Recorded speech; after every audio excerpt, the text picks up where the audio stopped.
كاينه كفره ما كاينش كفره في البيت اللي تحيد لي فار. سي كاينه كفره. لا انا تتبان لي كاينه كفره.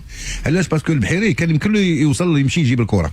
واش كان لو كونتاكت بدل لو كونتاكت كان، وانا ماشي كونتاكت ضرب، ماشي ضربو، تعكل معاه الركبه كتوقع. ولكن هذه القضيه ديال تعكل عبد الفتاح حدراب معناش اتونسيون ياكل. لا ما شوف ما تيعطيكش. اسمعني، الا انت ضربتي رجلك فيا انا اش غتحسب؟ واخا ضربتي راه وقعت واقيلا في الماتش ديال برشلونه ملي خرج بحمراء، هذاك الاخر ضرب لي كاع في رجل، ولكن ما كتبقاش مادام كتكون لان كانت واحد الفرصه عند البحيري انه يقطع التراجيكتوار ديال عرقلو سميتو ماشي. لا ما عرقلوش. هي ما كتكونش باين كارطون، ما كتكونش مقصوده، ولكن علاش هو ما فريناش شي شويه خليه يوقف. وعلاش الاخر ما جراش وما الاخر في الجري يكمل لاكورس ديالو باش ما تبانش فوت. الاخر فايتو البحيري كان غيقطع التروفيزور باش يشوف، لانه كان جاي يوقف. فهمتيني؟ والاخر اللي دون اون كورس، وبحال اللي قال التزوير وقلت لك كان يمكن له يوصل، يمكن له يقطع. لا كان يمكن يقطع. هذه الحاجه الوحيده. اما